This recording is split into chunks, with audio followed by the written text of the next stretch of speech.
Praise the lord. ఒకసారి అందరూ కూడా రెండు చేతులు పైకెత్తి గట్టిగా ఒకసారి స్తోత్రం చెప్పండి. గట్టిగా మరొకసారి చెప్పండి. హల్లెలూయా. ప్రభునందు ప్రేమేంటి దేవుని పిల్లలారా, మరింతవరకు మనం ప్రభుని స్తుతించి అలాగనే పాటల ద్వారా ప్రభుని కనపరచడానికి యేసు ప్రభువు వారు మనకిచ్చినట్టు ఈ చక్కటి సమయాన్ని బట్టి ప్రభుని ఇంకనూ మనము ఆధ్యాత్మికంగా కనపరచలాగా ప్రభు మన మీద తన అభిషేకాన్ని ఉంచలాగున ఈరోజు ఇవ్వబోతున్న వర్తమానాన్ని బట్టి కూడా దేవునికి మహిమ కలుగును గాక. మనం వాక్య పరిచర్లలోకి వెళ్ళిపోదాం. మరి కూడా వచ్చినట్టు మీరు గత వారంలో నేను ప్రార్థన పట్టు మరి విడువక అనేటువంటి చక్కటి అంశం మీద ఒక 4 సంగతులు మీతో తెలియజేశాను. అబ్రహాముని గురించి, అలాగే కానా స్త్రీ గురించి, ఇంకా కపెర్నహూముని గురించి, ఇంకా మరి మోషే గురించి కూడా మాట్లాడడం జరిగింది. మీ అందరికీ జ్ఞాపకం ఉన్నది. ప్రార్థన పట్టు విడవక అనేటువంటి విషయంలో చాలా చక్కటి విషయాలు, అబ్రహాము ఏ విధంగా ప్రార్థన చేసి మరి ప్రభు కృపను ప్రభు దగ్గర ఆ ప్రార్థన ద్వారా ఏమి పొందాడో, అలాగే మోషే కూడా ఏ విధమైన విషయంలో ప్రార్థన చేశాడో పట్టు విడవక. తర్వాత కొత్త నిబంధనలో కానా అనే ప్రాంతానికి సంబంధించినది ఒక స్త్రీ తన కుమార్తె విషయంలో పట్టు విడవక ప్రభుని బ్రతులాడినట్లును, అలాగే ఒక ప్రధాని కూడా ఏ విధంగా ప్రభుని బ్రతిమలాడుకున్నాడో మనము నేర్చుకున్నాం. అది మొదటి భాగంలో మనము తెలుసుకున్నాం. ఈరోజు ఇదే అంశం మీద ప్రార్థన పట్టు విడవక అనేటువంటి అంశం మీద మరొక కొన్ని సంగతులు ఈరోజు రాత్రి మనం తెలుసుకోవడానికి మనం సిద్ధపెడదాం. కనుక దయచేసి అందరూ కూడా ఆదికాండము, బైబిల్ గ్రంథం నుంచి ఆదికాండము 32వ అధ్యాయము 32వ అధ్యాయము ఆదికాండము 32వ అధ్యాయంలో 26వ వచనాన్ని ఒకరు చదవండి.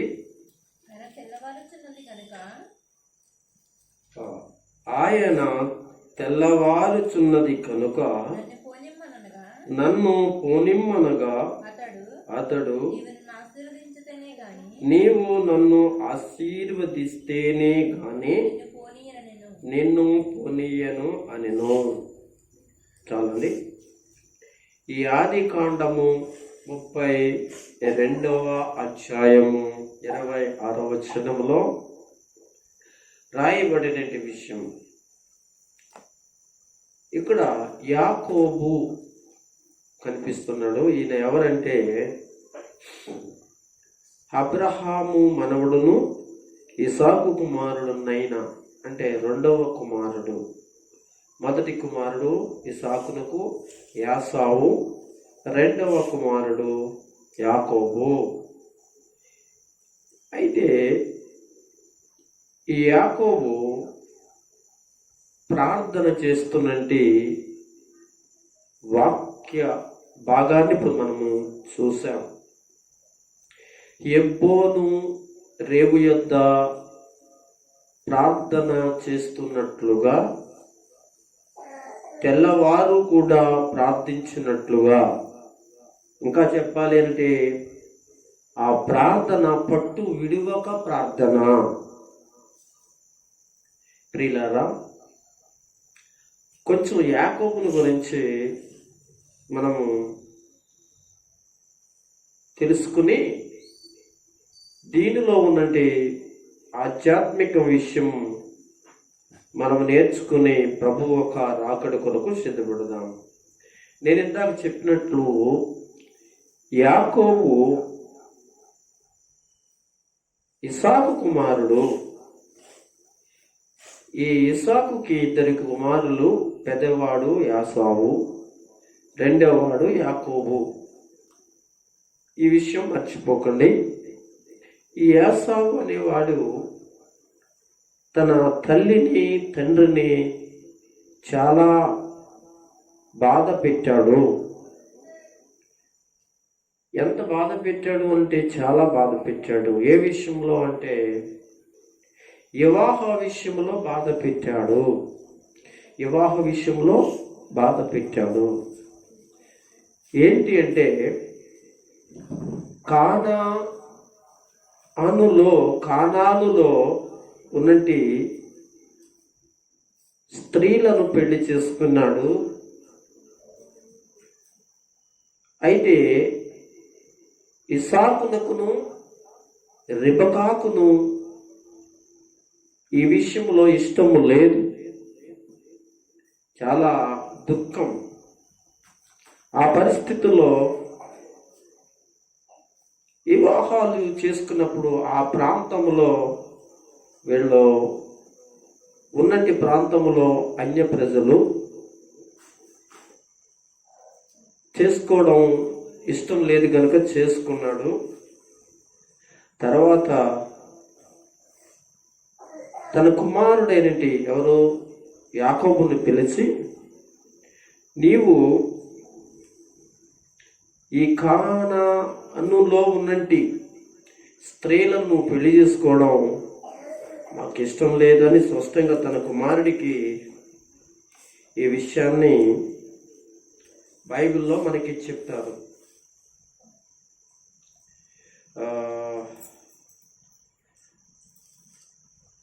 ఈ మాటలు అన్నీ కూడా యెదరాధ్యాయంలో మనకి కనబడుతుంది.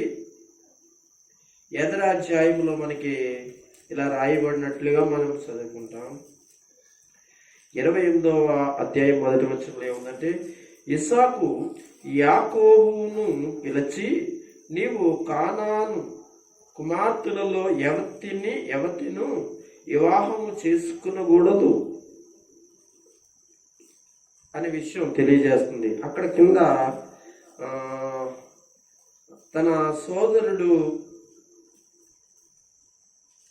ఎవరు, తన సోదరుడు అంతకు ముందు చేసిన పరిస్థితి అతనికి బాధ కలిగి, మేము వృద్ధాప్యంలో ఉన్నాము కనుక దయచేసి నువ్వు వెళ్ళి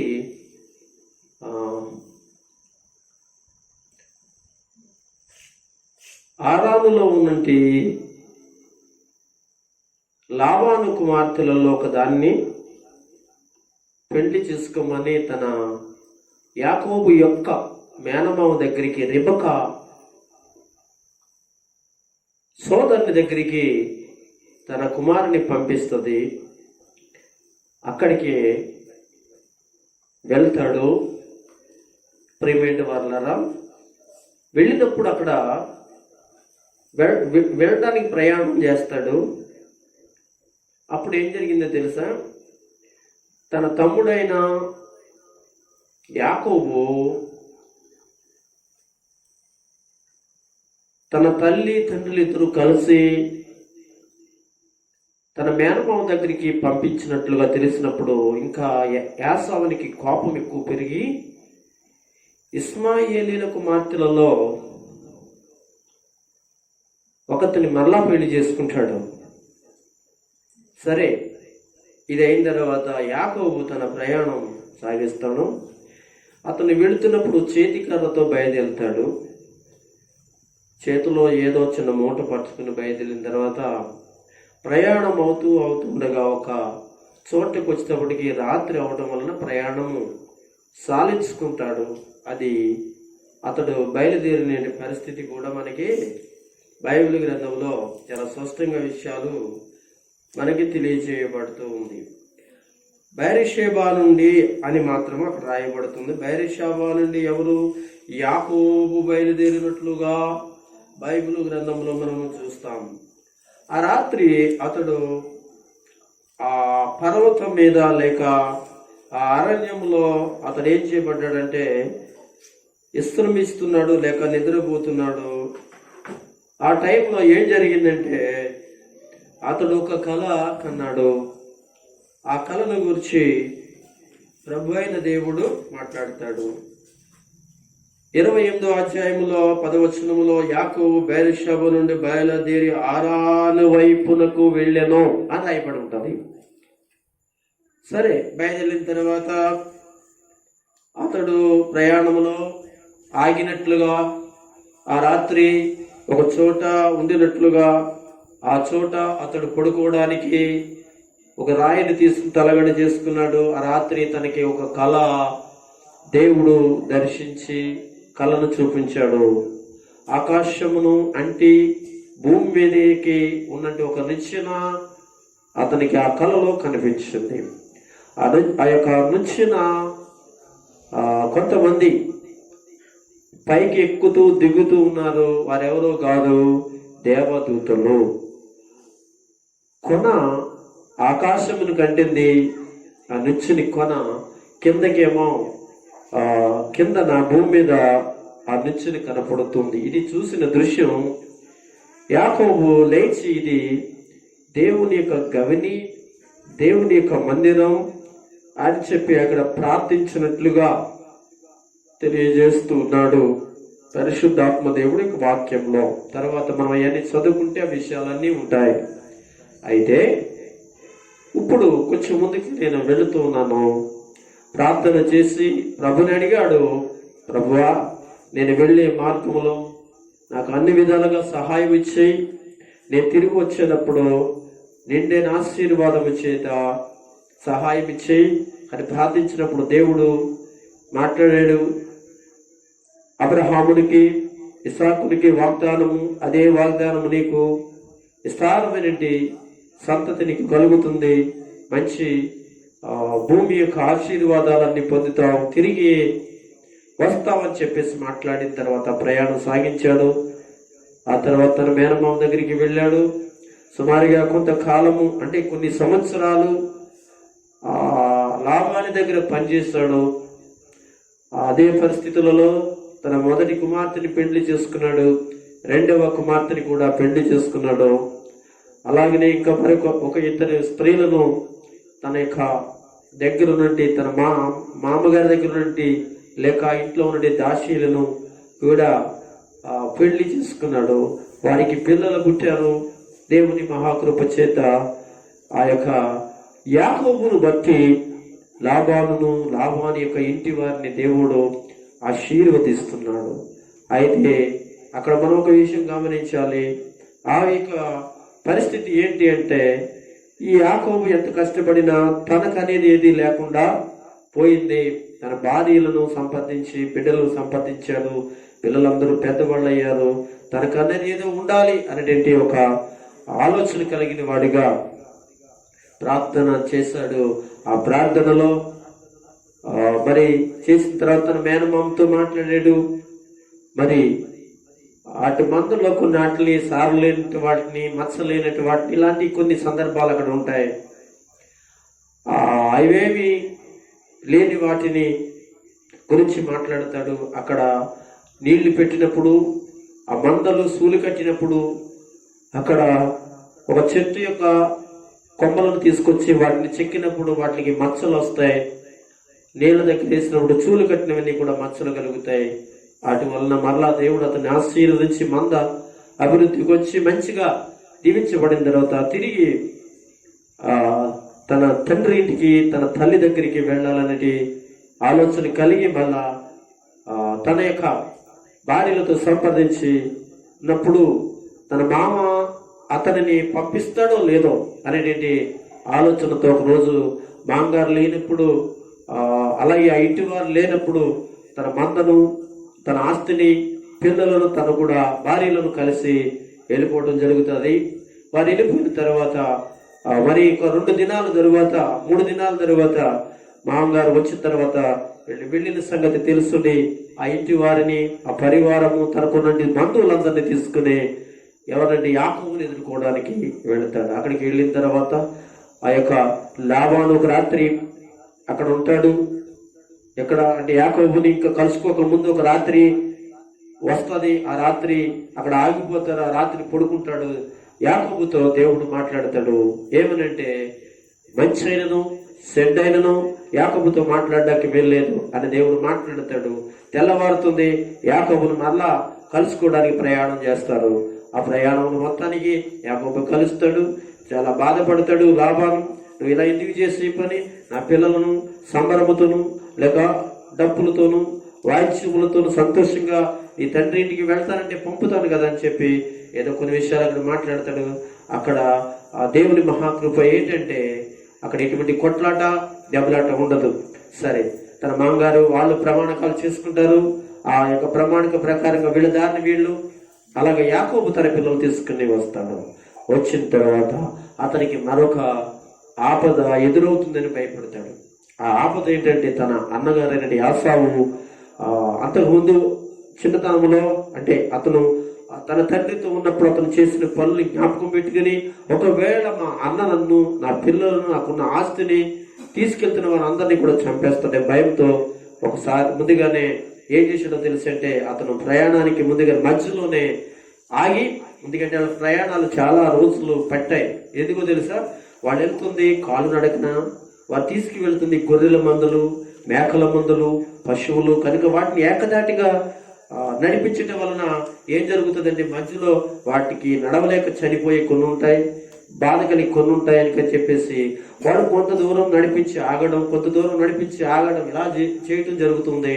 అందుకని వాళ్ళు ఏం చేస్తున్నారు, ముందుగానే యాకోబు కొంతమందిని పంపించి తన యొక్క అన్నగారికి ఇదిగో నీ తమ్ముడని యాకోబు వస్తున్నాడు అనే విషయాన్ని తెలియచేయము. తన యొక్క మనసు ఎలాగుంటుందో, అతను కటాక్షిస్తాడో లేక నన్ను ఎదిరిస్తాడో, నా భార్య బిడ్డల్ని మమ్మల్ని అందరినీ చంపేస్తాడేమో ఆ విషయాన్ని తెలుసుకుంటానికి ఏం చేసి పంపుతాడు. తర్వాత యాసావు ఏం చేస్తాడంటే నేను నా తమ్ముడు ఎదుర్కోవడానికి రావాలని వస్తాడు. అప్పుడు యాకోబు ఆలోచన ఏంటో తెలుసా, ఎలాగా నన్ను, నా కుటుంబాన్ని చంపుతాడు. ఇదంతా అంటే ఎదుర్కొని కొంతమందిని తీసుకొస్తున్నాడంటే ఏదో నాకు ప్రమాదం చుట్టుకుందని ఏం చేస్తాడంటే యెబ్బోను రేవు దగ్గరకు వచ్చిన తర్వాత తన యొక్క కుటుంబాన్ని, ఆ మందలను, పరివారిని, ఆ యొక్క ఆస్తి అంతటిని, కుమారులను, కుమార్తెలను, తన భార్యలను తనను అక్కడ ఆలోచన చేసి ఏం చేస్తాడంటే 4 గుంపులుగా పంపిస్తాడు. ఏదో గుంపు మీద పడినప్పుడు గుంపు తప్పించుకుంటారన్న ఉద్దేశంలో యాకోబు మాత్రమే ఏం చేశాడో తెలుసా, అక్కడ నిలిచాడు. యెబ్బోను రేవు దగ్గర నిలిచాడు. అదే 32వ అధ్యాయము 26వ వచనం. ఇందాక మనం చదువుకున్నాం వచనం ఒకసారి చదవండి. ఏముంది, ఆయన తెల్లవారుచుండగా నన్ను పోనిమ్మనగా అతడు నీవు నన్ను ఆశీర్వదిస్తేనే కానీ నిన్ను పోనీయను. ఆగుదాం అక్కడ. అంటే ఇక్కడ ఒక రాత్రి అంతా కూడా యెబ్బోను అనేటువంటి రేవు దగ్గర ఉన్నట్లుగా పై వచనాల్లో మనము చదువుకోవచ్చు. అయితే అంతకు ముందు నేనైతే చెప్పిన విషయాలన్నీ కూడా అయిపోయిన తర్వాత తన భార్య బిడ్డలు కూడా ఆ ఏరు దాటించేసి పంపించేసిన తర్వాత ఆ రాత్రి ప్రార్థన చేశాడు. ఎలాంటి ప్రార్థన తెలుసంటే, పరలోకమందున్న దేవుడు భూమి మీదకి యాకోబు దగ్గరికి వచ్చేటువంటి ప్రార్థన. చూడండి, అతడు ఆ రాత్రి చేసిన ప్రార్థన మనకి ఇక్కడ చిన్న ఒక మాటలో మనకు కనపడచ్చు కదా, అది సామాన్యమైన ప్రార్థన కాదు. దేవుడే దిగి రావాలి అంటే, దేవుడే వచ్చి ఆశీర్వదించాలంటే, దేవుడే వచ్చి మాట్లాడాలి అంటే ఎంత ప్రార్థిస్తే, ఎంత పట్టుదలగా దేవుణ్ణి అడిగితే, ఎంత భయంకరమైన ప్రార్థన చేస్తే దేవుని యొక్క సమాధానము మనుషుడికి అనుగ్రహించబడుతుందో ఆలోచించండి. మన ఇక్కడ 2-3 వచనాల్లో ఉన్న విషయాలు చదువుకుని అలా చేసేస్తూ దేవుడు వచ్చేస్తాడు అనుకుంటాం కంటే, అక్కడ యాకోబు దీర్ఘమైన ప్రార్థన, రాత్రి అంతా ప్రార్థన చేశాడట. అంటే ఒక మాట చెప్పాలి, రాత్రి అంతా ప్రార్థన చేసినప్పుడు ప్రయాణం చేస్తున్నట్టు భార్యలు జ్ఞాపకం రాలేదు, ప్రయాణం చేస్తుంటే పిల్లలు జ్ఞాపకం రాలేదు, అలాగే అనగా తన దాసీలు అనబడి మరొక భార్యలు కూడా ఉన్నారు కూడా, వాడు జ్ఞాపకం రాలేదు. ఇంకా చదివితే వాక్యంలో దేవుని పిల్లలారా వెళుతున్నటి అనగా వందలాది ఏంటో తెలుసా, మందలు, పరివారము, ఆ మేకలు, గొర్రెలు, ఒంటెలు, ఇలాగా తనకున్నవన్నీ కూడా ప్రయాణంలో వస్తున్నాయి. అంతేకాకుండా తను ఎదుర్కోబోతున్నది యాసావు కూడా తన మనసులోనికి రాలేదు. అంటే అక్కడ ప్రస్తుతానికి ఎవ్వరు కూడా తన దృష్టిలోనికి తీసుకురాకుండా అతడు మరిచిపోయి మైమర్చిపోయి, చెప్పాలంటే ఆత్మాభిషేకము చేయటం లేక ఆత్మపూర్ణుడై ప్రభు దిగి వచ్చి తన స్థితిగతులను ఎలాగ మారనయ్యున్నాయో, తన యొక్క పరిస్థితులు ఎలాగా చేసుకోవాలో అతడు ఆ రాత్రి ప్రార్థన చేశాడు. అంటే ఒక మాటలో చెప్పాలంటే యాకోబు తన స్వాధీనములో లేడు. ఒకవేళ తన స్వాధీనంలో ఉంటే ఏం జరుగుతుందో తెలుసా? వెళ్ళని యొక్క ఆ 4 గుంపుల వాడు తన మనసులోనే ఉంటారు, తన ఎదుటినే ఉంటారు. ప్రార్థన మాత్రం ముందుకు వెళ్ళదు. అయితే ఇక్కడ ఇంత అద్భుతమైన ప్రార్థన మనకి కనబడుతుంది. మనం ఒక్కసారి కొంచెం చదువుకుందాం. ఏంటంటే 22 చదివితే, ఆ రాత్రి అతడు లేచి తన 2 భార్యలను, తన 2 దాసీలను, తన 11 మంది పిల్లలను తీసుకుని హెబ్రోను రేవుకు దాటిపోయాను. యాకోబు వారిని తీసుకుని ఆ ఏరు దాటించి తనకు కలిగినది ఎంతో పంపివేసెను. యాకోబు ఒక్కడే మిగిలిపోయాను. జాగ్రత్తగా మనం గమనించాలి. యాకోబు ఒక్కడే మిగిలిపోయాను అనే విషయం కనబడుతుంది. ఒక నరుడు తెల్లవారు వరకు అతనితో పెనుగులాడుచుండెను. యాకోబు ఒక్కడే ఉండిపోయాను. తెల్లవారి వరకును కూడా యాకోబు ఎక్కడైతే ఉండిపోయాడో, ఎక్కడైతే మోకరించాడో, ఎక్కడైతే కన్నీరు విడుస్తున్నాడో, ఎక్కడైతే దేవుని బ్రతిమలాడుకుంటున్నాడో, అనగా ఎక్కడైతే ప్రభువుని ప్రార్థన చేస్తున్నాడో, ఆ స్థలంలోకి ఎవరు వచ్చారంటే ఒక నరుడు కాదు గాని ఆయనే నరవతారిగా ఎవరు కనబడుతున్నాడని యాకోబునికి కనబడుతున్నాడు. యాకోబు కనబడి ఏం మాట్లాడుతున్నాడంటే ఇక్కడ అంటున్నాడు, యాకోబు అక్కడే మిగిలిపోయాను. ఒక నరుడు తెల్లవారు వరకును అతనితో పెనుగులాడును. తాను అతనిని గెలవకుండుట చూచి, మీరింటున్నారు ఇక్కడ, తెల్లవారు వరకు పెనుగులాడెను. ఆ పెనుగులాట మామూలు పెనుగులాట కాదు. ఏంటి ఆ పెనుగులాట అంటే? దేవుణ్ణి లేక అక్కడ నరుడు అనబడిన ఆ వ్యక్తి దేవుడై ఉన్నాడు కనుక, దేవుడే దిగి వచ్చాడు కనుక ఆ తెల్లవాళ్ళు కూడా పట్టు విడవక ప్రార్థనలో పట్టు విడవక ఏం చేస్తున్నాడంటే పెనుగులాడటం ప్రారంభించాడు. వీళ్ళిద్దరికి ఏదో వాదం, ఏదో ఒక సమస్య, ఏదో ఒక సమాధానం. అనగా యాకోబు అడిగిన ప్రతి దానికి, లేక అనగా దేవుడు అడిగిన దానికి యాకోబు సమాధానము, యాకోబు అడిగిన దానికి అనగా అక్కడ నుండి ఆ యొక్క దేవుడు సమాధానం. పెనుగులాట జరుగుతుంది. ఆ పెనుగులాటలో తెల్లవారిపోయిందంటండి. దేవునికి స్తోత్రం, హల్లెలూయా. ఏంటి ఆ పెనుగులాట? ప్రార్థనలో పెనుగులాట.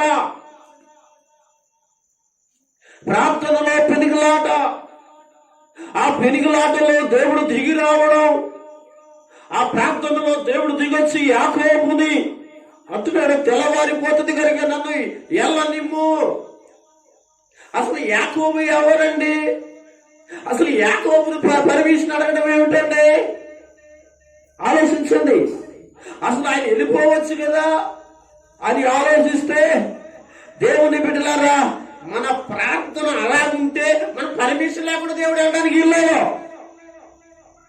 మన మనసు అలా నిగ్రహమైతే, లేక అలాగా భక్తితో మన యొక్క ప్రార్థన అలా నిలబడి ఉంటే, దేవుడు మనకి సమాధానం చెప్పకుండా, మన అవసరత తీర్చకుండా, మన పరిస్థితి మార్చుకోకుండా ఆయన ఒక్క అడుగు ముందే వేయడం కూడా ఆయన స్వాధీనంలో కూడా లేదు. అంటే ఆలోచించు,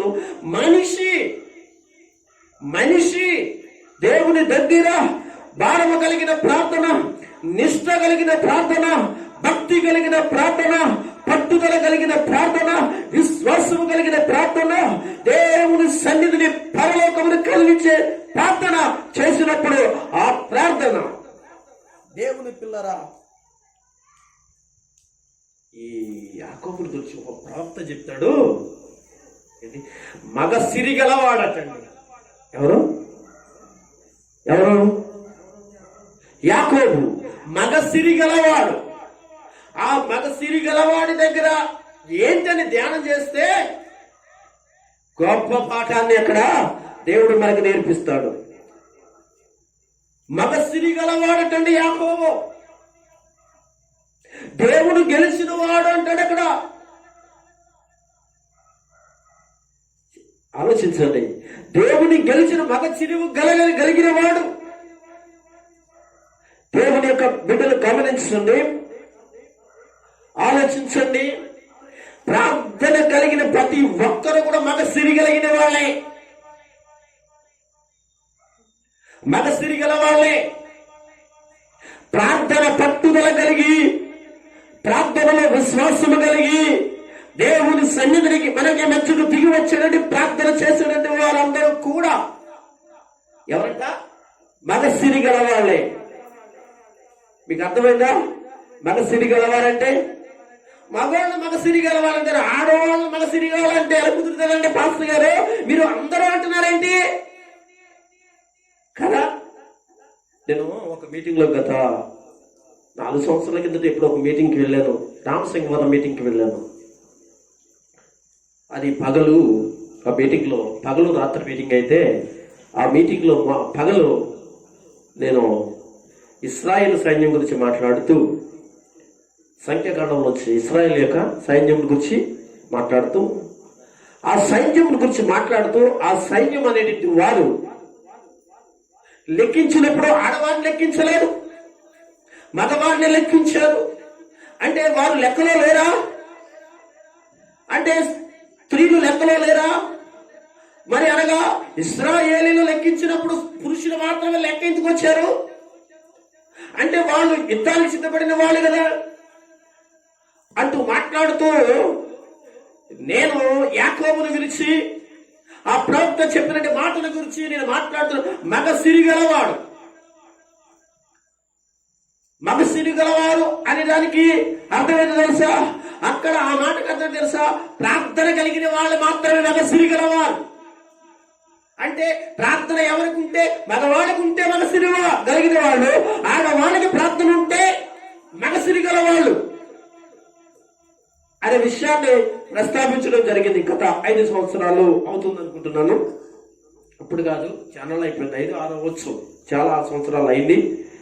కనుక మగ సిరిగలవాడు అనే మాటకి అర్థం ఏంటో తెలుసా? దాంట్లో నేను మగాణ్ణండి అంటే వదలను. ఎవరు? క్రైస్తవుల గురించి నేను మాట్లాడుతున్నా. దేవుడు అంటున్నాడు యాకోబు మగ సిరిగలవాడట.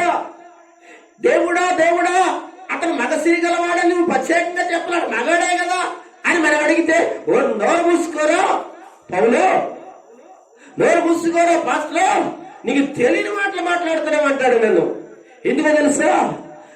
ఆయన మాట్లాడే మాటలో, అంతర్యంలో, ఆలోచనలో ఆధ్యాత్మికంగా మాట్లాడేది తెలుసా? ఆయన మగ సిరి గలవాడని మాట్లాడడానికి, అది మగాడు కనుక మగ సిరి గలవాడని చెప్పాల్సిన అవసరం ఆయనకి లేదు. అంటే అక్కడ ఏదో మర్మం ఉంది, ఏదో గొప్ప అద్భుతమైన పాఠాన్ని నేర్పాలనుకున్నాడు. ఆ పాఠం ఏంటో తెలుసా?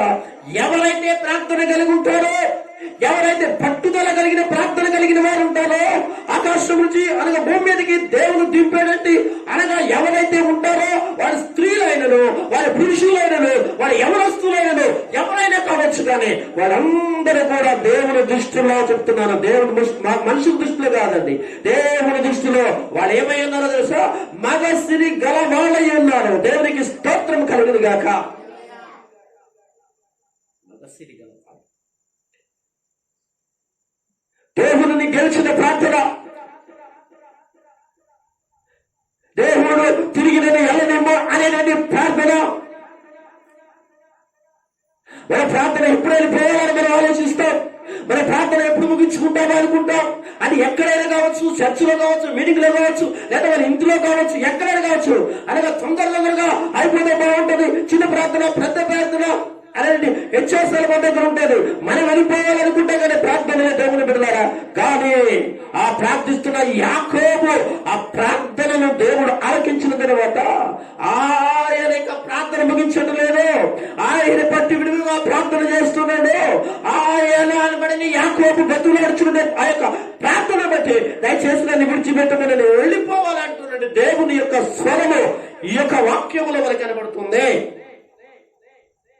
ప్రియమైన వారులారా, అందుకే ప్రవక్త అంటున్న మాట ఏంటో తెలుసా? యాకోబు యాకోబు యాకోబు అతని జీవితము ఒక మాటలో చెప్పాలంటే, దేవుని బిడ్డలారా, దేవుని గెలిచిన వాడు, దేవుని గెలిచిన వాడని ప్రవక్త మాట్లాడుతున్న ప్రవక్తల గ్రంథాలలో. సరే అండి, ఇక్కడ మనకి కనపడుతున్న మాట మనం గమనిద్దాం. ఏది మనం ఎక్కడ అవుతున్నామో తెలుసండి. ఆ ఏరు దాటించి తనకు కలిగినంత కూడా పంపించి యాకోబు ఒక్కడే మిగిలిపోయాను. మిగిలిపోయి ఏం చేస్తున్నాడు? ప్రాణాలు కాపాడుకోవాలనుకున్నాడా? తన అన్నగారు చంపేస్తాడే ప్రాణాలు కాపాడాలి అనుకున్నాడా? కాదు కాదు. ఏమైంది తెలుసా? అక్కడ మోకరించి ప్రార్థన చేశాడు. ఒక నరుడు తెల్లవారు వరకు అతనితో పెనుగులాడుచుండెను. ఆ పెనుగులాడ ప్రార్థన తాను అతనిని గెలుచుట చూచి, ఎవరు చూశారు? వచ్చినంటే ఆ దేవుడు చూచి దేవుణ్ణి గెలిచేడంటి వ్యక్తిగా యాకోబు కనపడుతూ ఉండగా ఏమంటున్నాడు? గెలుచుట చూచి యాకోబుని తొడగూడి మీద కొట్టాడటండి. చూడండి, వదలట్లేదు. కాళ్ళే పట్టుకున్నాడో చెయ్యే పట్టుకున్నాడో అది కౌగిలించుకుని వదిలిపెడతలేదు. కానీ ఎంత దూరం మరి ఎవరుగా ఈడ్చుకుని వెళ్ళిపోయినా కానీ అతడు అనగా వదలట్లేదు. కానీ వెంటనే ఆ తొడగూడి మీద కొట్టగానే ఆ తొడ ఏమైపోయిందో తెలుసండి, వదిలైపోయి కనీసము నిల్చోడానికి కానీ లేక కనీసము అతడు తన కాళ్ళతో నిలబడడం కానీ అవకాశం లేని స్థితిలో కూడా యాకోబు వదలట్లేదు. ఎంత చూడండి, అతన్ని కొట్టెను. అప్పుడు అతడు ఆయనతో పెనుగులాడుట వలన యాకోబు తొడగూడే వసలెను. ఆయన తెల్లవారు 26 చదువుతున్నాను, తెల్లవారుచున్నది కనుక నన్ను పోనిమ్ము. ఎవరు అడుగుతున్నారు? దేవుడు అడుగుతున్నాడు. అతడు నీవు నన్ను ఆశీర్వదిస్తేనే కాని నిన్ను పోనీయను. దేవునికి స్తోత్రం, హల్లెలూయా. నేను పోనివ్వను. చూడండి, అలాంటి పరిస్థితి చూడండి. తొడగూడి అంటే నిజంగా ఆలోచించి చిన్న దెబ్బ తగిలితేనే అంటే నరం అంతా కూడా ఏమైపోయిందో తెలుసండి, వదిలిపోయినగా. ఆ స్థితిలో ఆ పరిస్థితిలో మనం ఉంటే లేక మనలాంటి మనుషులు ఉంటే ఆ పరిస్థితిలో ఉంటే మనము చేయించుకుంటాం. కానీ యాకోబు చూడండి, నన్ను ఆశీర్వదిస్తేనే తప్ప అంటూ ప్రార్థిస్తున్న ప్రార్థన. దేవుని పిల్లలరా, అప్పుడు దేవుడు ఆశీర్వదించాడు. ఏమని? నీ పేరు ఏమిటంటే యాకోబు. కానీ యాకోబు కాదు, ఇశ్రాయేలు. దేవునికి స్తోత్రం కలుగును గాక. అలా చెప్పండి. కనుక పట్టుదల కలిగిన ప్రార్థన ఎవరికైతే ఉంటుందో, ప్రార్థనలో పట్టుదల ఎవరికి ఉంటుందో, అలాంటి వారి పరిస్థితి యాకోబు ద్వారా ఆశీర్వాదములను నేర్చుకోగలుగుతున్నాం. తర్వాత జరిగిన పరిణామం ఏమిటో తెలుసా? యాకోబు తెల్లవారిన తర్వాత తన ప్రయాణం సాగించాడు. తన అన్నగారు వచ్చాడు, తను కౌగులించుకున్నాడు, ఏడ్చాడు, తనకు సహకరిస్తానని చెప్పాడు, మేము మెల్లగా వస్తామని చెప్పారు. అంటే అక్కడ దేవుని దగ్గర విషయమే కాకుండా తాను తన అన్నగారి విషయంలో, తన ప్రయాణాల విషయంలో, తన పరిస్థితుల విషయంలో, తన కుటుంబాల విషయంలో, తన బిడ్డల విషయంలో ప్రార్థన ద్వారా విజయాన్ని సాధించి అతను వెళ్ళవలసిన చోటికి వెళ్ళాడు. ప్రియులరా, దేవుని యొక్క బిడ్డలైన మనం కూడా ఇలాంటి ప్రార్థన పట్టుదల కలిగి ప్రార్థించాలని దేవుని యొక్క లేఖనం మనకి తెలియజేస్తుంది. యేసు ప్రభుల వారి గురించి కూడా ఒక విషయాన్ని మనం చదువుకున్నాం. ఒకసారి చదువుదాం. యేసు ప్రభుల వారు కూడా ప్రార్థన చేసినట్టు ఒక ప్రార్థన మనం జ్ఞాపకం చేసుకుందాం. లూకా సువార్త 22వ అధ్యాయం 22వ అధ్యాయంలో 22వ అధ్యాయము లూకా సువార్త 42 వచ్చిన చదువుదాం. తండ్రి ఈ గిన్నె నా వద్ద నుండి తొలగించుటకు నీ చిత్తమైతే తొలగించుము, అయినను నా ఇష్టము కాదు నీ చిత్తమే సిద్ధించును అని ప్రార్థన చేశాను. యేసు ప్రభులు వారు చేసినట్టు ప్రార్థన మీరు గమనించాలి. ఈ యొక్క వచనాలలో 39 వచ్చిన నుంచి, అటు తర్వాత ఆయన బయలుదేరి తన వాడుకు చెప్పున ఒలీవల కొండకు వెళ్ళగా శిష్యులను ఆయన వెంట వెళ్ళిరి. ఏం జరిగిందంటే ఆ చోట చేరి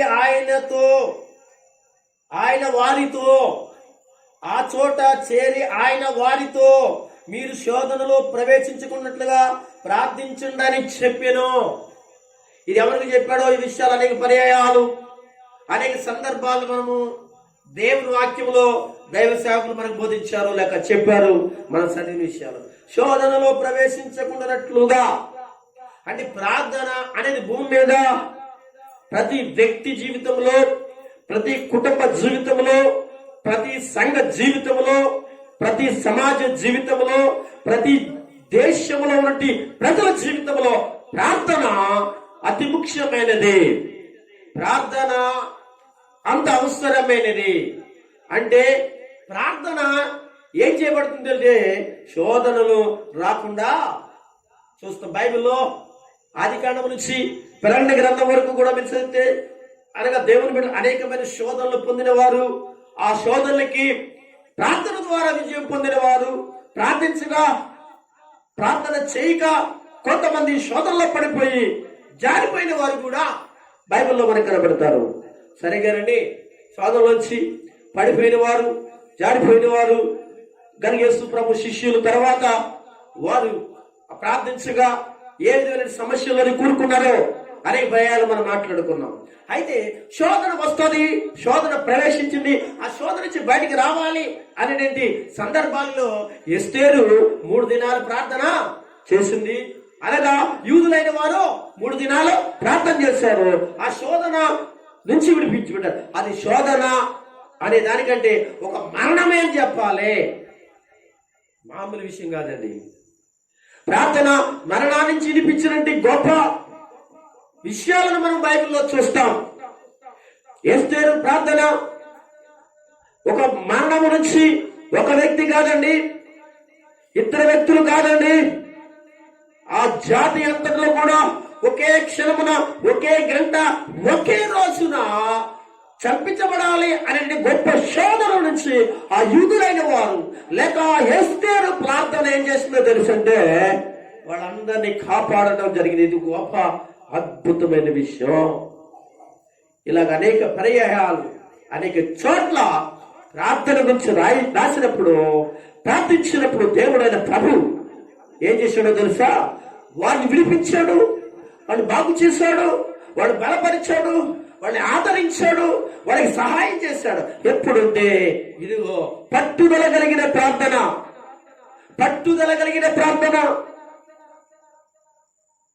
దేవుని పిల్లలారా చూడండి, ఈ రోజున క్రైస్తవ సమాజానికి ఎక్కడున్నా కానీ క్రైస్తవ సమాజం, దేవుని ప్రజలైన వారు ఏ ఊర్లో ఉన్నా, ఏ దేశంలో ఉన్నా వారికి ప్రార్థనలో పట్టుదల ఉండాలి.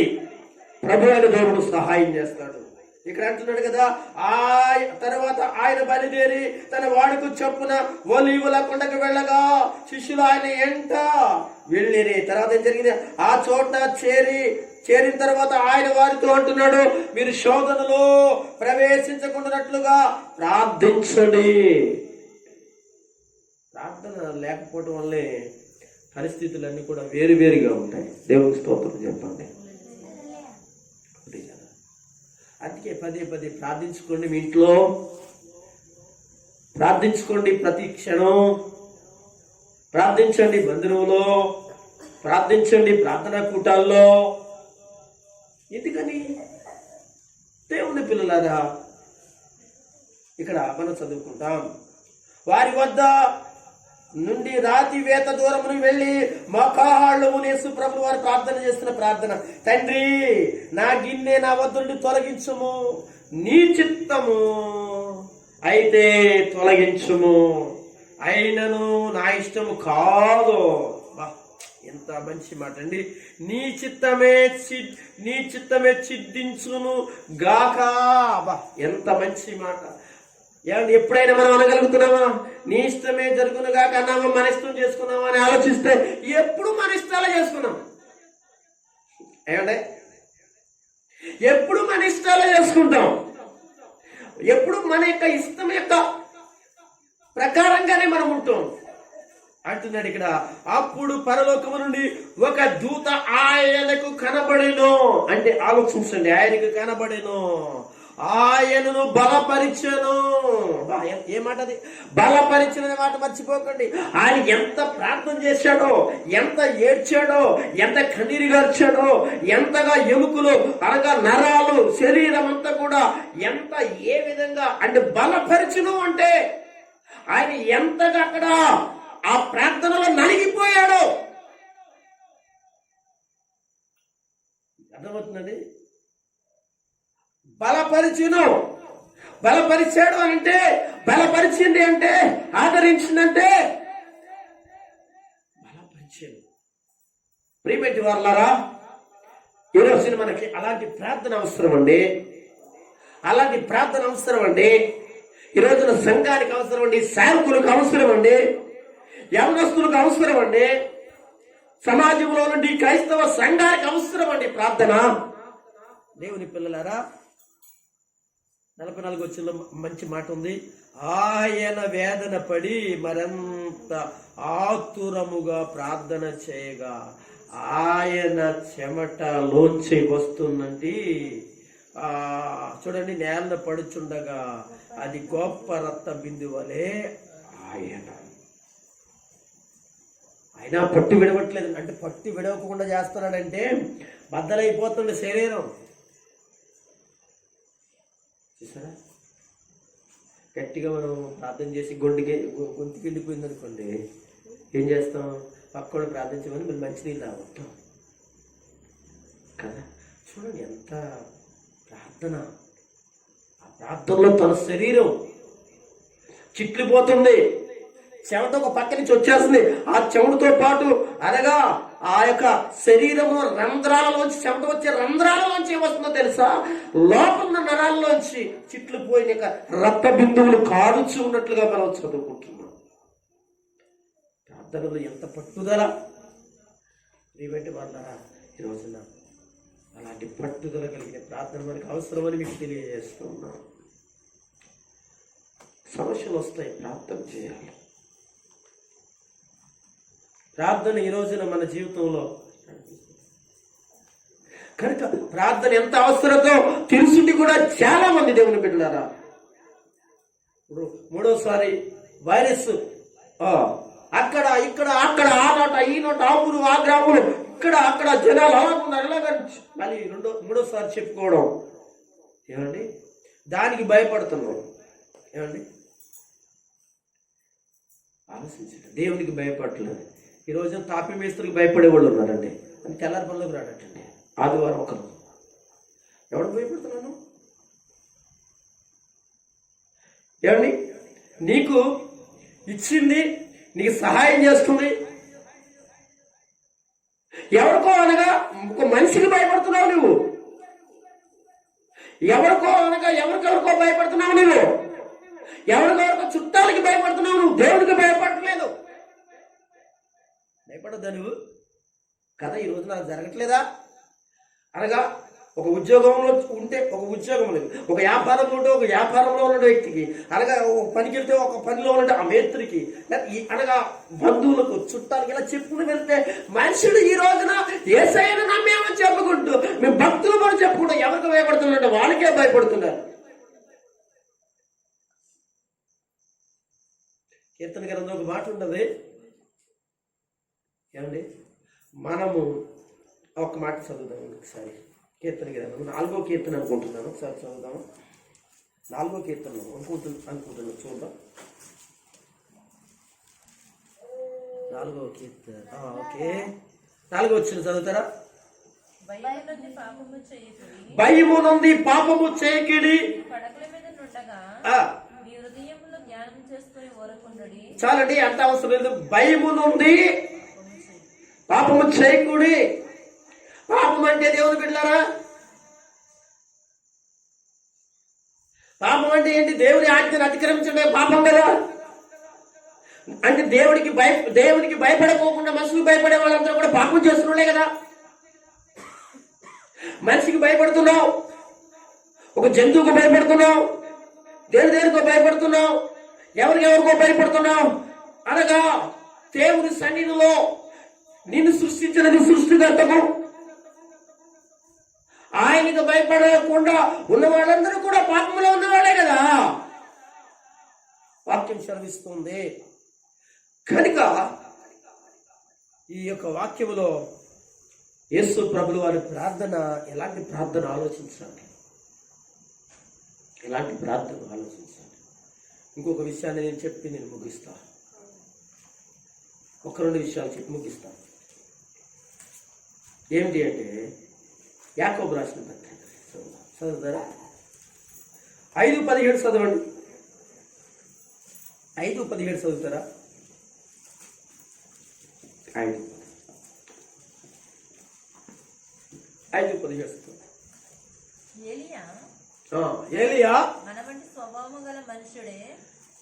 ఏలియా మనలాంటి స్వభావము కలిగిన మనుషుడే వర్షము కురవకుండానట్లు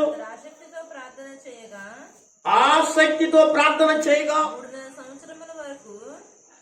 3.5 సంవత్సరముల వరకు వర్షింపలేదు, వర్షము రాలేదు. ఇక్కడ మనం గమనించాలి. మెల్లగా రాజుల గ్రంథంలోకి వెళదాం. మొదటి రాజుల గ్రంథము 17వ అధ్యాయంలోకి వద్దాం.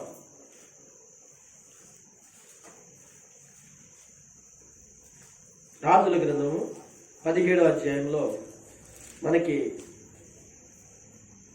దైవజనుడైన ఏలియా మనకి కనపడతాడు. ఈ 17వ అధ్యాయంలో ఆయన మొదటి వచనంలో అంతటా గిలాదు కాపరస్తుల సంబంధీయును తిష్బీయుడునైన ఏలియా అహాబు దగ్గరికి వచ్చి, ఎవరి సన్నిధిని నేను నిలబడి ఉన్నానో ఇజ్రాయేల్ దేవుడైన ఆ యెహోవా జీవముతోడు నా మాట ప్రకారము కాక ఈ సంవత్సరములో మంచైన వర్షమైన పడదని ప్రకటించెను. అదే యాకోబు తెలియజేస్తున్నట్టు మాట. అర్థమైందండి? పాత నిబంధన గ్రంథంలో యాకోబు ప్రార్థన, పట్టుదల ప్రార్థన చూసాం. అలాగే నూతన నిబంధనలో యేసు ప్రభువు వారి యొక్క ప్రార్థన చూసాం. మళ్ళీ ఈ యొక్క పాత నిబంధనలో ఏలియా అనబడినండి ఏమండి. ఈ ఏలియా 17వ అధ్యాయం మొదటి వచనం కనపడతాడండి. మీరు 16వ అధ్యాయంలోకి వెళ్ళి 34వ వచనం దాకా చదివినా కానీ ఏలియా కనిపించడండి. హఠాత్తుగా 17వ అధ్యాయంలో కనపడతాడు. 17వ అధ్యాయం, 18వ అధ్యాయం, 19వ అధ్యాయం, 20వ అధ్యాయం, 21వ అధ్యాయం, 22వ అధ్యాయం అక్కడికి రాజుల మొదటి గ్రంథం ఆగుతుంది. 2వ గ్రంథంలోకి వచ్చేసరికి, రాజుల 2వ గ్రంథంలోకి వచ్చేసరికి, అనగా రాజుల 2వ గ్రంథము మొదటి అధ్యాయము, 2వ అధ్యాయము 18వ వచనంతోటి ఇంకా ఏలియా కనిపించడు. దేవుడికి స్తోత్రం. హల్లెలూయా. కరెక్టేనంటారా? నేను చెప్పింది తప్పు చెప్పాను? ఒకసారి చూద్దాం, వర్షకి వెళ్దాం. ఓకే, 22వ అధ్యాయంతోనే అహాబు యెజబెలీల యొక్క జీవితం అంతా కూడా క్లోజ్ అయిపోతుంది. ఏమండి? తన అహాబు యొక్క కుమారుడు అహాబు యొక్క కుమారుడు అనబడినటి ఎక్కడ 2వ వచనంలో అహాజు కనబడతాడు మనకి. ఓకే, ఆడు కూడా మంచోడు కాదు, దుర్మార్గుడు, పనికిమాలుడు. ఆ తర్వాత అదైన తర్వాత 2వ అధ్యాయంలో ఏం జరుగుతుందంటే ఏలియా ఎలీషాల యొక్క ప్రయాణం మనకు కనబడుతుంది.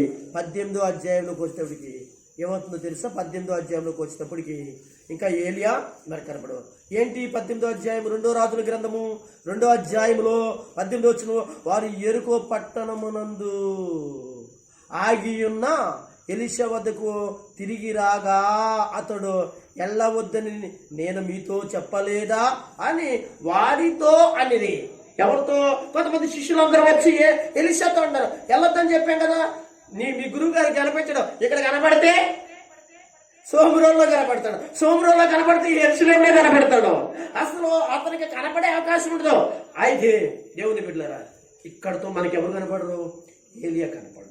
మీకు అర్థమైంది? ఇది చెప్తుందంటే నేను ఎప్పుడు చెప్పిన బైబిల్ చాలా జాగ్రత్తగా ఎక్కడి నుంచి ఎవరు ఉన్నారు, ఎక్కడి నుంచి ఎవరు చరిత్ర ఉందో మనకు అర్థమవుతారు. దేవునికి స్తోత్రం చెప్పండి. 2 చేతులు పైకెట్టి స్తోత్రం చెప్పండి గట్టిగా.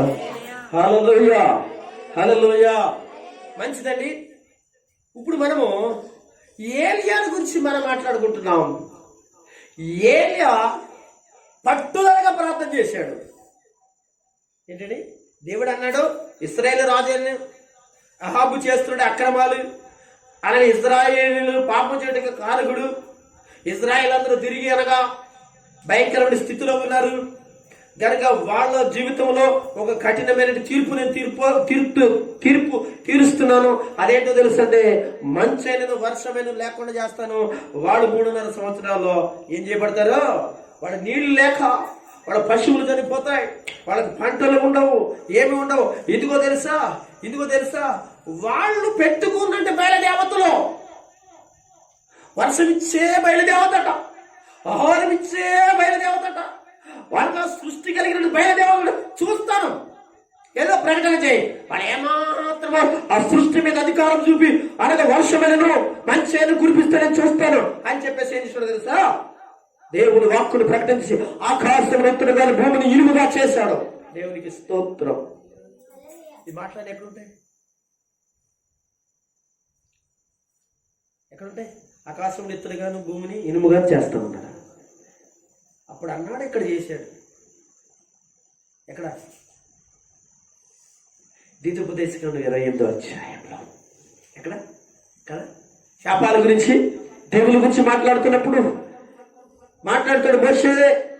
తిరిగి అనగా 2వసారి ఉపదేశిస్తూ, మీరు వెళుతున్న కానాను దేశంలో, పాలు తేలు ప్రవహించే దేశంలో మీరు అనగా మంచిగా ఉన్న తర్వాత తిరిగి ఆ దేవతలు, ఆ కానానీయుల యొక్క దేవతలను, ఆ బయలు దేవతలను లేక వారు అనుసరించి ఆచారం అనుసరించిన ఎడలా ఎదుగో నేను ఏం చేస్తాను? ఆకాశమును ఇత్తుడుగాను భూమిని ఇనుముగా చేస్తాను. అంటే దానికి అర్థం ఏంటి తెలుసా? వర్షము కురిపించకుండా నేనేం చేస్తాను తెలుసా? మిమ్మలను భయంకరమైన స్థితులకు తీసుకొస్తాను. సమయం లేదు మనం వాక్యం తీయడానికి కనుక ఇక్కడ వీళ్ళు భయంకరంగా మారిపోయారు. యెహోషువ నాయకత్వం వచ్చింది. అక్కడ కానాను భూమిని పంచారు. చక్కగా వాళ్ళు అనగా మంచి ఆశీర్వాదకరమైన పరిస్థితుల్లో వారు జీవిస్తున్నారు. దేవుని పిల్లలారా, యెహోషువ నాయకత్వం అయిపోయింది. ఏమండి? న్యాయాధిపతుల యొక్క నాయకత్వం అయిపోయింది. రాజు కావాలంటే కూర్చున్నారు. ఎప్పుడు సమూయేలు కాలంలో ఎప్పుడు కావాలని కోరుతున్నారు.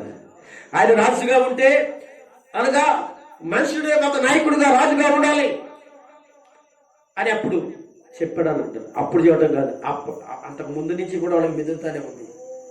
సమూయేలు కాలంలో చూపిస్తారు. వాళ్ళు ఎవరు చూపించినా సమూయేలు కాలంలో కాదండి, అంతకు ముందు ఎప్పటి నుంచో 100 సంవత్సరాల నుంచి వాళ్ళకు ఉంది వాక్యాలు ఉన్నాయి. వాళ్ళకి మాకు రాజు కావాలంటే కూర్చున్నారు. దేవుడు ఏం చేసాడో తెలుసా? వాళ్ళు పట్టించుకోకుండా ఎలాగ మాట్లాడతారని చెప్పేసి ఆయనే రాజుగా ఉండి న్యాయాధిపతులు పెట్టి అనగా నడిపించుకుంటూ వచ్చిన దేవుడికి శివరాఖరికి సమూయేలు కాలానికి వస్తారు. సమూయేలు వచ్చి దేవుడి దగ్గర పడి ఏడ్చి ప్రార్థన చేస్తాడు. ప్రభు ఏంటంటే సరే వాళ్ళకి రాజు కావాలన్నారు కనుక వాళ్ళకి రాజు ఎటువంటి కావాలో మనకు తెలుసు. అప్పటి నుంచి రాజులు ఇశ్రాయేలీలు పరిపాలించినట్లుగా మనం చూస్తాం. దేవునికి స్తోత్రాలు. ఆ ఇశ్రాయేలు పరిపాలన చేస్తున్న రోజుల్లోనే అలాగే ఇక్కడ ఇశ్రాయేలు 10 గోత్రాలకే అహాబు కుమారుడైన అహాజు సోదరుడైన యెహోరామును అర్థమవుతుందండి. ఆ టైంలోనే ఏలియా ఎలీషాల ప్రవక్తలుగా ఇశ్రాయేలులో అనగా రాజులు చేసే పాపాలను ఏం చేశారో తెలుసా? ఖండితంగా చెప్పారు. ఆ టైంలో ఏలియా ప్రకటించేశాడు. ఈ తర్వాత జరిగిన విషయం తెలిసి ఏంటంటే అదే ఏలియా చదువుదాం. 17 అధ్యాయం చదువుకున్నాం కదా, 17 అధ్యాయం చదువుకున్నాం. అదే చెప్పుకున్నాం, చదువుకోలేదు మనం. 18వ అధ్యాయం కూడా తీసేద్దాం. 18వ అధ్యాయం మంచి అయిపోయిన తర్వాత 18వ అధ్యాయంలో గొప్ప సవాలు ఉంటుంది. బయలుదేవతలకు ఆ దేవతలకు సంబంధించి ప్రవక్తలకును ఏలియా ఒక్కడికి గొప్ప సవాలు విసురుతాడు. ఓకే, అది అయిపోయిన తర్వాత ఏం జరిగిందో తెలుసా? అది అయిపోయిన తర్వాత దేవుడు గొప్ప అద్భుతం చేశాడు. ఏంటి అద్భుతం అంటే ఏలియా ప్రార్థన విన్నాడు. ఏలియా చాలా ప్రార్థన కలిగిన వాడండి. ఏలియా చాలా ప్రార్థన కలిగిన వాడు. చదువుదాం ఒకసారి ఆయన ప్రార్థన గురించి. 37 చాలా ఉన్నాయి కానీ 19వ అధ్యాయము 37 ఒకసారి చదవండి. యెహోవా నా ప్రార్థన ఆలకించుము.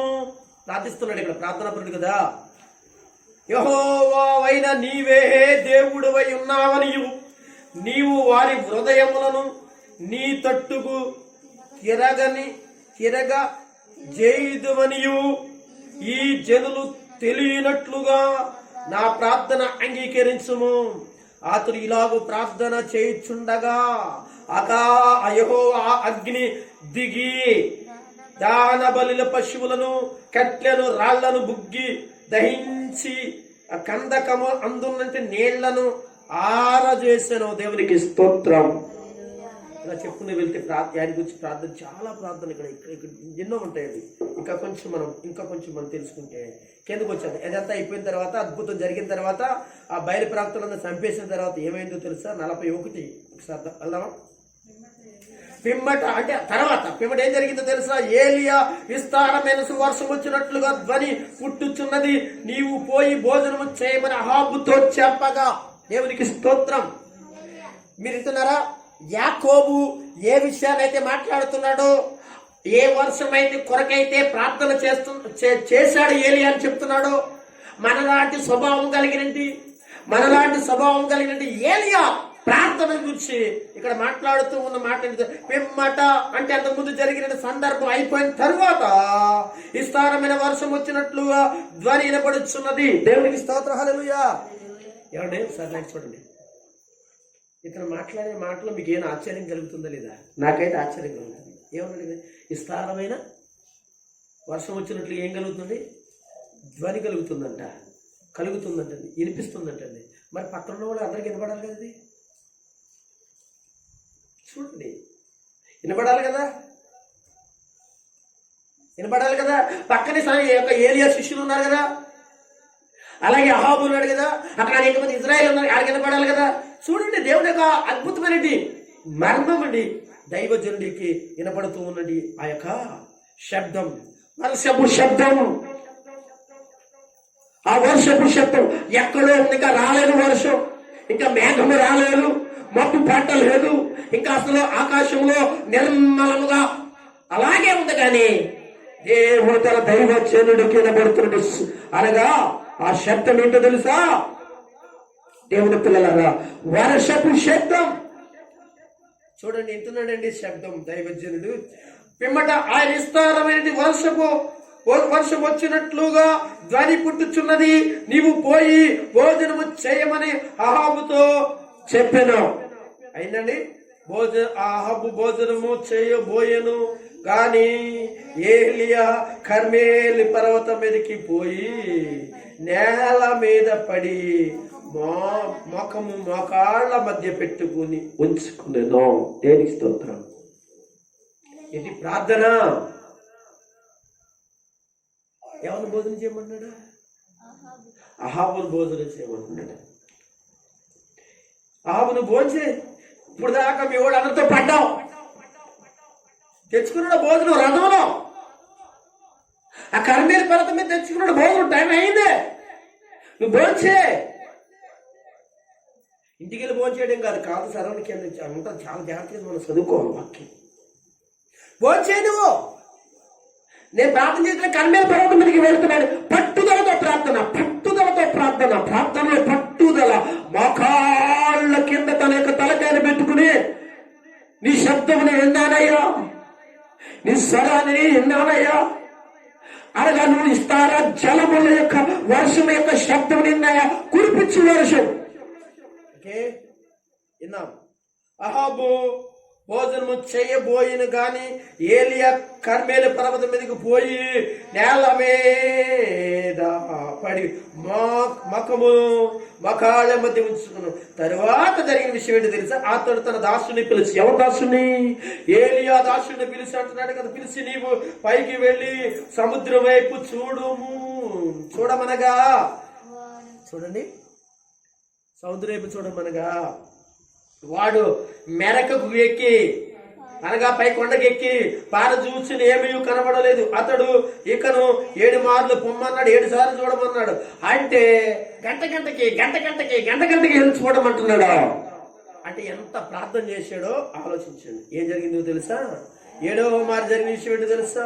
అప్పుడు అతడు వచ్చి అంటున్నాడు, ఏలియా నీవు అహాబు వద్దకు పోయి, క్షమించండి 7వ మారు అతను చూచి ఇదిగో మనిషి హస్తము అంత చిన్న మేఘము సముద్రములోంచి పైకి ఎక్కువ వచ్చుచున్నది. అందరూ ఒకసారి స్తోత్రం చెప్పండి. ఎంత టైం తీసుకుందో తెలుసారా? ఆలోచించురా, ఎంత గొప్ప విషయమో. దేవుని పిల్లలారా, ఎంత చేపు పట్టుదలతో ప్రార్థన చేశాడు. నాకు వినపడింది వర్షం, కురిపించు, నాకు చూపించే వర్షం వచ్చినట్లుగా కనుక రప్పించు. విషయం మీరు మర్చిపోండి, ఈ విషయాన్ని మర్చిపోకండి. నాకు వినపడింది, శబ్దం వినపడింది, వర్షం వస్తుందని చెప్పేసి చేతులు ఊపించుకుని వెళ్ళిపోలేదండి. ఏం చేశాడు? చేతులు ఊపించుకుని వెళ్ళిపోలేదండి. అదే వస్తుందిలే, అదే పడుతుందిలే, అదే వస్తుందిలే, నేను చెప్పాను, ఆయన చెప్పమన్నాడు, ఆ వర్షం వస్తుంది కనుక అని వెళ్ళిపోలేదు. కానీ వాళ్ళ దాని కొరకు ప్రత్యేకంగా ప్రార్థన చేస్తున్నాడు ఏలియాను మనం చూస్తున్నాం. ఎందుకో తెలుసా? చూడండి, ఏలియా ఎంత గొప్ప విధేయత కలిగిన వాడిగా చెప్పాడు కదా, ఆయనే చేసుకుంటాడులే అనేది ధోరణ లేనివాడు. ఆయన చేస్తానన్నప్పటికీ కూడా ఆయన మరలా ప్రార్థన చేసినటువంటి ప్రార్థనాపరుడుగా పట్టుదల ప్రార్థన కలిగిన వాడికి ఇక్కడ మనం చూస్తూ ఉన్నాం. అదే కాకుండా అలా చేస్తుండగా ఆ యొక్క మేఘం వచ్చింది, మేఘం కనపడుతుందని చెప్పగానే అప్పుడు ఏమంటున్నాడో తెలుసా? 45 వచ్చిందా? కాదు ఇందులోనే ఏమంటున్నాడు? అప్పుడు ఏలియా అంటున్నాడు కదా, నీవు అహాబు వద్దకు పోయి, ఎవరిని? తన యొక్క శిష్యుడు అంటున్నాడు, నీవు వెళ్లకుండా వర్షము నిన్ను ఆపకుండినట్లుగా నీ రథమును సిద్ధపరుచుకుని పొమ్మని ఏంటండి ఏంటండి ఇక్కడ రథమును సిద్ధపరుచుకుని పొమ్మని చెప్పినట్లుగా మనము చూస్తూ ఉన్నాం. దేవునికి స్తోత్రం. అంటే ఇప్పుడు ఎక్కడికి పొమ్మంటున్నాడు? మరి ఎంత భోజనానికి వెళ్ళమన్నాడు, మరి ఎక్కడికి వెళ్ళమన్నాడు? అందుకే ఎక్కడికి ఇంటికి కాదు, అక్కడెక్కడ మొత్తం భోజనం, అక్కడెక్కడ మనకు రాజు కదా అనగా ఎక్కడికి వచ్చాడు? కర్మేలు పర్వతం నుంచి వచ్చాడు, పట్టణంలోంచి, అంటే రాజనగర్లోంచి, అంటే సోమరోన్లోంచి. అర్థమవుతుందండి? సోమరోన్ నుంచి రాజధానిలోంచి ఎక్కడికి వచ్చాడో తెలుసు అంటే ఎక్కడో ఊరాతున్న పర్వతాలు, కర్మేలు పర్వతం మీదకి వచ్చాడు. మరి అక్కడికి వచ్చిన తర్వాత టైం తీసుకుంటారు కదా, టైం ఉంటుంది కదా. అక్కడ గుడారాలు వేసారు, అక్కడ ఏదో వేసారు, అక్కడ పరివారం ఉన్నారు, అక్కడ భోజనాలు ఏర్పాటు ఉన్నాయి. నువ్వు భోంచి వర్షం వస్తుందని పంపించాడు. పంపించిన తర్వాత ప్రార్థన చేయడం ప్రారంభించాడు అదే కర్మేలు పర్వతం మీద. అనగా టైం తీసుకుంది. అంతలో రాజుగారు అక్కడ రెస్ట్ తీసుకున్నాడు, భోజనం చేస్తున్నాడు. మొత్తానికి ఏం జరుగుతుంది?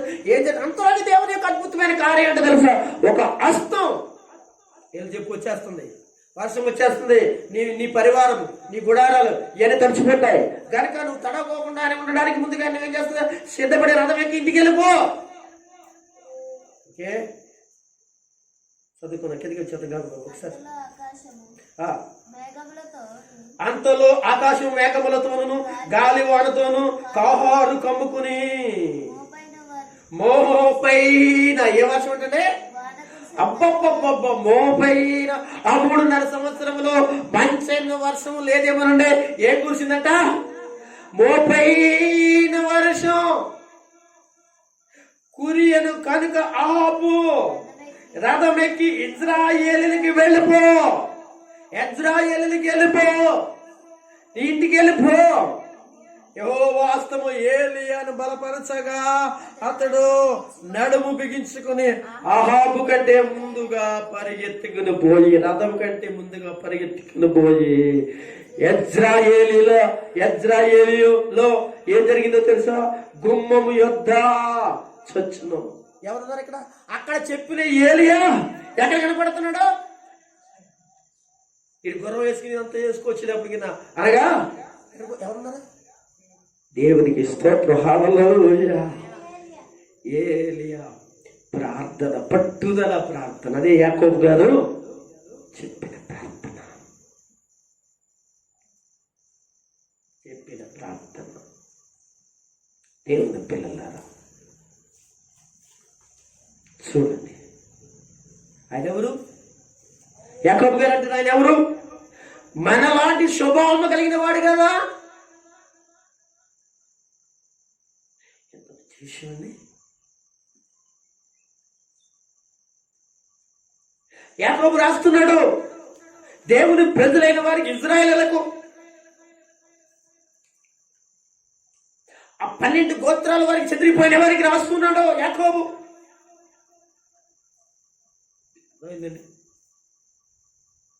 యాకోబు రాస్తున్నాడు మొదటి అధ్యాయం 12 వచ్చిన ఒకసారి యాకోబు అది ఇందులో యాకోబు పత్రిక కొత్త నిబంధనకు వచ్చేది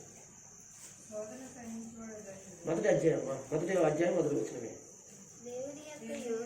దేవుని యొక్క ప్రభు అయిన యేసుక్రీస్తు యొక్క దాసుడునైన యాకోబు ఎవరంట?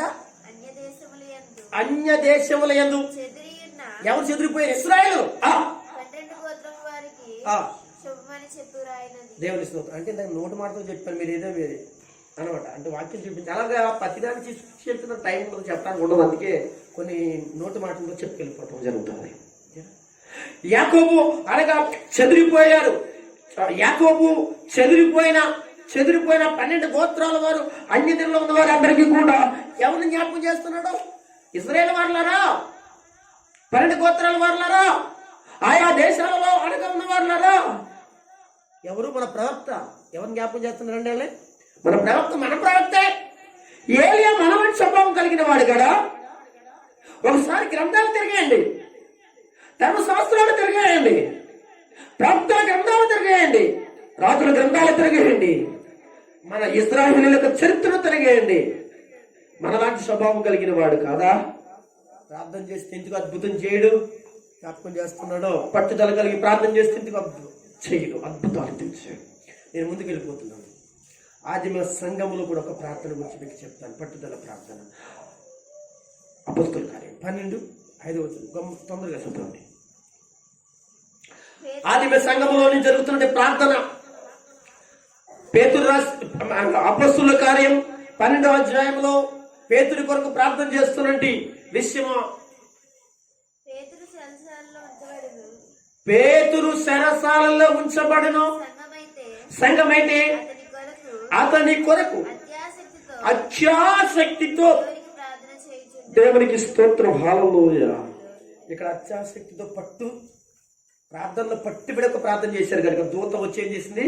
పేతురుని విడిపించింది. మన అంశం ఏంటి? ప్రార్థన పట్టు విడవక అనమాటండి. ఇక్కడ ఏం చేస్తున్నారు? వీళ్ళందరూ కూడా ప్రార్థన చేస్తున్నారు. ప్రార్థన చేస్తుంటే పరలోకమందున దూత ఏం చేసిందంటే పేతురు గారిని, సరసాలలో ఉన్న వ్యక్తిని దూతలను పంపించి విడిపించి ప్రార్థన చేసే గుంపులోకి తీసుకుని వచ్చాడు. అందుకే ఒక వచనం యాకోబు రాసిన పత్రిక 5 అధ్యాయము 16 చదివేయండి. ఇలా 17 చదివారు కదా. మీ పాపములను ఒకరినొకరు ఒప్పుకొనుడి, మీరు స్వస్థత పొందినట్లు. అది ఏం చేయాలి అంటే ఇప్పుడు మనకి ఏది ఒక్కరిని నొక్కడు ఏం చేయాలి, ఒక్కరిని నొక్కడు మనకి అది కావాలి. ఆసనమా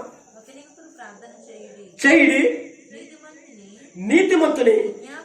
చూడండి, ఎవరైతే సంఘంలో నీతిమంతులు ఉంటారో వాళ్ళ ప్రార్థన చూడండి మనోపూర్వకమైనది. ఎలా ఉంటుందంటే బాహుబలము గలదై ఉంటది. ఒకరినొకరు కూడా ప్రార్థించుకోండి. నీతిమంతులైన వారు ఎవరైనా ప్రార్థన చేస్తే ఆ ప్రార్థన ఏలియా నీతిమంతుడి కనుక ఆయన ప్రార్థన దేవుడు విన్నాడు కనుక ఆదిమ సంఘములో ఉన్నట్టు వారు ఎవరైతే ఉన్నారో ఆ 12 అధ్యాయంలో పేతురు కొరకు ప్రార్థన చేస్తున్న వ్యక్తుల్లో నీతిమంతులు ఎవరైతే ఉన్నారో పేతురుని విడిపించినట్లుగా బలమ కలిగినది ఏ ప్రార్థన? పట్టుదల కలిగిన ప్రార్థన. ఆ ప్రార్థన ఈ రోజున సంఘానికి ఎంతో అవసరం కనుక దేవుని పిల్లలారా నేను ముగించుతూ ఉన్నాను. అలాంటి ప్రార్థన కలిగిన వారిగా యాకోబు ప్రార్థన నీకు కావాలి. ఏమండి? యేసు ప్రార్థన నీకు కావాలి. ఏలియా ప్రార్థన నీకు కావాలి. ఇంకా చూస్తే ఆదిమ సంఘములో ఉన్నటువంటి విశ్వాసుల యొక్క ప్రార్థన ఈ రోజున క్రైస్తవ సంఘములో విశ్వాసులైన మనందరికీ అవసరం. అలాంటి పట్టుదల ప్రార్థన గ్రామాన్ని ప్రజలను అద్భుత రీతిగా రక్షణలోనికి నడిపించడం జరుగుతుంది. పరిచర్య నానాటికి అభివృద్ధి పరుగుతుంది కనుక అలాంటి ప్రార్థనలు ప్రభు దగ్గర ప్రార్థిద్దాం. ఆ ప్రార్థన కూడా ఎటువంటి పట్టుదల ప్రార్థిద్దాం. దేవుడు చేసే వరకు, ఆత్మలను ప్రభు దగ్గర నడిపించే వరకు, కుటుంబాల్లో కార్యాలు జరిగే వరకు, అనగా సమాజంలో అనగా అనేక మంది మారే వరకు ఏం చేద్దాం? విడువక అనగా ప్రార్థన పట్టుదల కలిగి ప్రార్థిద్దాం. దేవుడు ఈ మాటలు మనందరినీ ఇప్పుడు ప్రభు దీవించి అలాగ మనం వాడుకున్నాను కాక. ఆమేన్.